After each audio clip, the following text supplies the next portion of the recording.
bismillaahi raxmaani raxiim kulan wacan oo wanaagsan idil ahaanba daawadayaal kusoo dhawaada warka warsidee waa maalinimo khamiis ah taariikhduna ay ku beegan tahay 25-ka bisha labaad sanada 2021 qodobada xiisaha badan ee warka warsidee aad ku daawan doontaan waxaa qayb ka noqon doona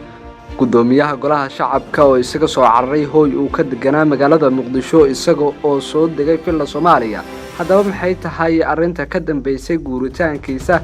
kulanka uga socda mucaaradka iyo sidoo kale ra'iisul wasaare Roble magaalada Muqdisho oo la isku mari laayahay xogii ugu dambeeyay kulankaasi ayaa daawan doontaan iyo shuruudo adag oo mucaaradka ay hordhigeen ra'iisul wasaare Roble madaxweynihii hore ee Puntland Cabdiweli Kaas waxa uu ku baaqay in ay shacabka Muqdisho iska hor qaadaan heeriyada gumaysiga Farmaajo iyo ciidamada gaarka ah ee Farmaajo oo heegan la geliyay haddaba maxaa ka jira in Turkiga uu ciidamada Haramcad u diiday in ay carqaladeeyaan barnaamijka Jimcaha la filayo mucaaradka in ay qabsadaan qodobadaas iyo qodobo kale ayaa daawan doontaan warka warsidee inta aynu ku guda jirno saaxiibayaal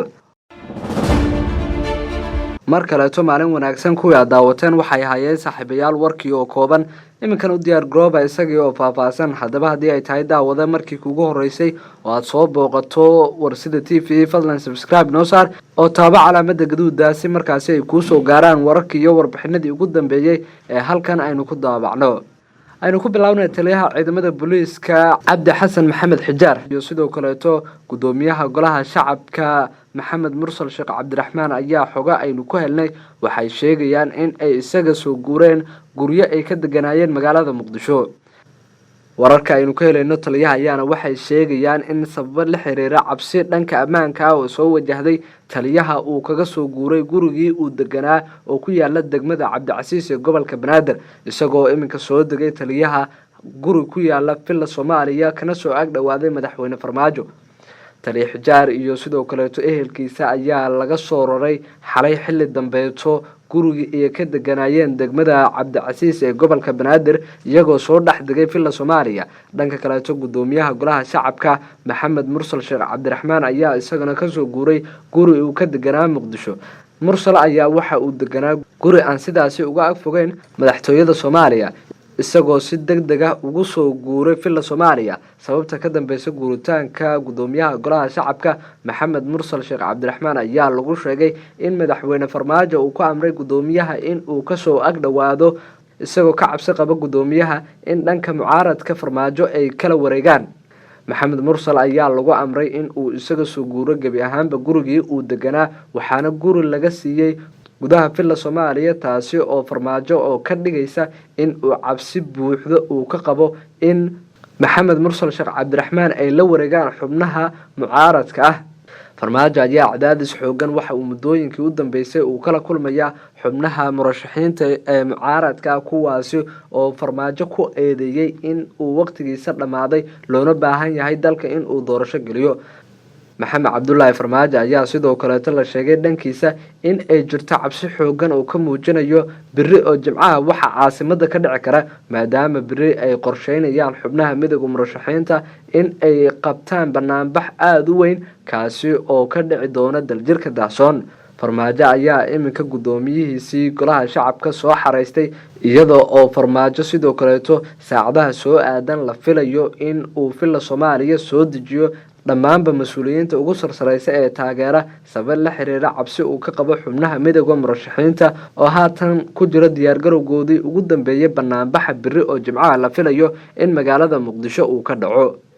aynu halkaas aynu kaga talaabnay markana gudaha airportka magaalada Muqdisho ee Aadan Cadde hotel ku yaalo lagu magacaabo Degel ayaa waxa uu kulan uga furmay xubnaha midowga murashaxiinta madaxweynayaasha taageersan Farmaajo uu ka maqan yahay madaxweynaha dowlad goboleedka Koonfur Galbeed iyo sidoo kale ra'iisul wasaare Roble kulankan ka socda hotel Digaale ayaa mucaaradka iyo sidoo kale Roble waxa ay kaga hadlayaan barnaamijka iyo sidoo kale sidii loo joojin lahaa barnaamijka ay qorsheynayaan xubnaha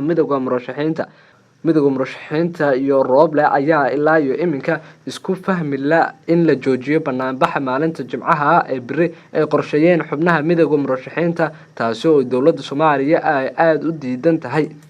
hotel Dagaale oo magaalada Muqdisho uu kulan ka soconaya ayaa xogaha aynu ka helnay waxa ay sheegayaan in shuruudo adag ay ku xireen Rooble iyo saaxiibadiisa midowga murashaxiinta ayaa waxa la sheegay in shuruud ay ka dhigteen in xilka uu baneeyo Farmaajo hadii ay doonayaan banaanbaxa biri in ay baajiyaan madaxweynayaasha hore Sheekh Shariif iyo sidoo kale madaxweynihii hore dalka Xasan Sheekh Maxamuud iyo siyaasiga Cabdiraxmaan Cabdishakuur Warsame oo kulanka hormuud u ah ayaa la sheegay in ay ku adkaysteen oo ra'iisul wasaaraha u sheegeen in Farmaajo loo baahan yahay in uu caawaba ka tanaasulo xilka madaxweynenimada Soomaaliya si markaasi xal looga gaaro arrimaha doorashooyinka oo muddooyinkii u dambeeyaba hakad ugu jira ismariwaaga soo kala dhaxgalay dawladda iyo sidoo kale xubnaha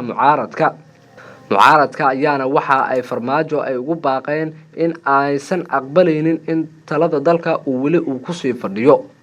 ra'iisul wasaare Rooble oo dhankiisa ay wehelinayeen madaxweynaha dowlad goboleedka Hirshabelle iyo sidoo kale madaxweynaha dowlad goboleedka Galmudug ayaa waxa ay la shartageen waan ee maalmihii u dambeeyay ee wadeen taasi oo ay ku doonayaan in midowga murashaxiinta ay ka baajiyaan banaanbax weyn oo ay abaabuleen banaanbaxan oo noqonaya midkii labaad oo ay midowga si rasmi ah u cilaamiyeen kadib banaanbax toddobaad ka hor ka fashilmay xubnaha midowga murashaxiinta Rooble ayaa waxa la sheegay in uu ku adkaystay in uu Farmaajo u la tagi karin in uu ka tanaasulo xilka uu hayo midowga murashaxiinta ayaa sidoo kale waxa ay ku adkaysteen in inta aanan la heshiinin ka hor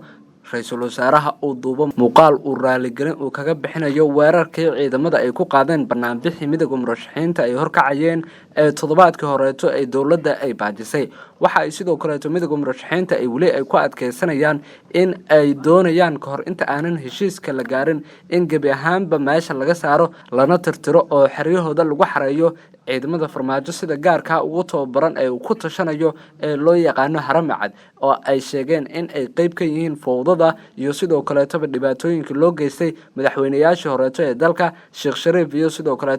Xasan Sheekh Maxamuud ra'iisul wasaare Rooble ayaa dhankiisa sheegay in aysan marnaba suuragal ahayn Farmaajo in loola hortago in uu tirtiro oo uu xeryahooda uu ku xareeyo ciidamada sida gaarka u tababaran ee loo yaqaan Haramcad uu hogaamiyo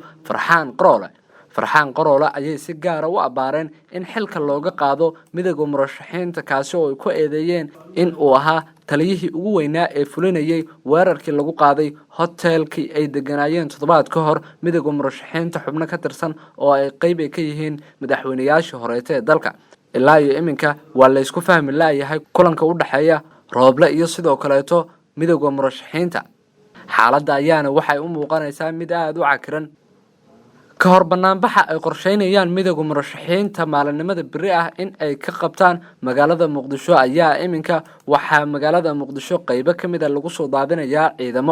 ciidamada sida gaarka u tababaran ee loo yaqaan Haramcad ayaa Farmaajo u amray in ay heegan galaan si markaasi ay uga hortagaan banaanbaxa ay qorsheynayaan midowga murashaxiinta wadooyinka qaar ee caasimadda ayaa waxa maanta lagu arkayaa ciidamo kuwaasi oo laga soo bixinayo xeryihii ay ku jireen ciidamada sida gaarka u tababaran ee Haramcad ayaa waxa lagu soo daadiyay isgoosyada wadooyinka gala goobaha ay midowga murashaxiinta ay ka agdhow yihiin ciidamadan ayaa la sheegay in Farmaajo uu doonayo in uu biri uu ku carqaladeeyo banaanbaxa ay qorsheeyeen midowga murashaxiinta dhanka kale warar hoose oo aynu helayna ayaa waxa ay sheegayaan in ciidamada sida gaarka u tababaran ee Haramcad ay dawladda Turkiga ay amartay in aysan marnaba ay qayb ay ka noqon banaanbaxa ay qorsheynayaan midowga murashaxiinta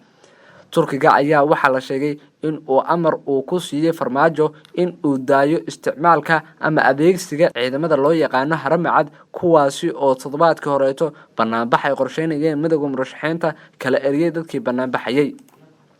waxay sidoo kale dawladda Turkiga ay amartay in gebi ahaanba qoryaha waaweyn iyo sidoo kale hubka sida darandooriga u dhaca ay haystaan ciidamadaasi lagu soo wareejiyo goob ammaan ah oo Turkigu ay ilaalinayaan inta uu ka soo gabagaboomayo banaanbaxa ay qorsheynayaan midowga murashaxiinta maalinimada biri ah in ay ka qabtaan caasimadda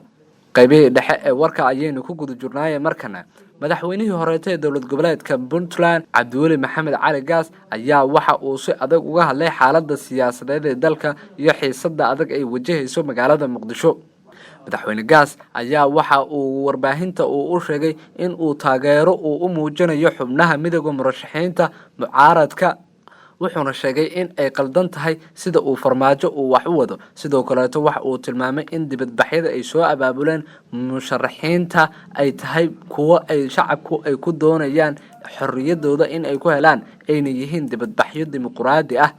cabdiweli maxamed cali gaas ayaa waxa uu sidoo kale xusay uguna baaqay shacabka magaalada muqdisho in aysan marnaba aysan joojin banaanbaxyada ay uga soo horjeedaan farmaajo waxa uu ugu baaqay in ay iska dulkaciyaan heeriyada gumaysiga maxamed cabdullaahi farmaajo cabdiweli gaas oo ra'iisul wasaare sidoo kale dalka ka soo noqday ayaa waxa uu xusay inay muhiim tahay in laga hortago in awood military loo adeegsado shacab si iskooda oo xor ugu banaanbaxaya wadooyinka waaweyn ee magaalada muqdisho hadalka ka soo baxay cabdiweli gaas ayaana waxa uu ku soo aadayaa xilli xaaladda siyaasadeed ee muqdisho ay aad u cakran tahay iyadoo aanan la ogeyn sida ay wax ku dhammaan doonaan guud ahaanba saaxiibayaal intaas ayaan kusoo gabagabeynaynaa war wixii dalka iyo daafaha caalamka inaga soo gaaray haddaba daawada haddii aad warkeena ka heshay fadlan subscribe noo saar oo taaba calaamada gaduuda si markaasi ay kuu soo gaaraan wararka kale iyo warbixinada aynu halkan aynu ku baahino mahadsanid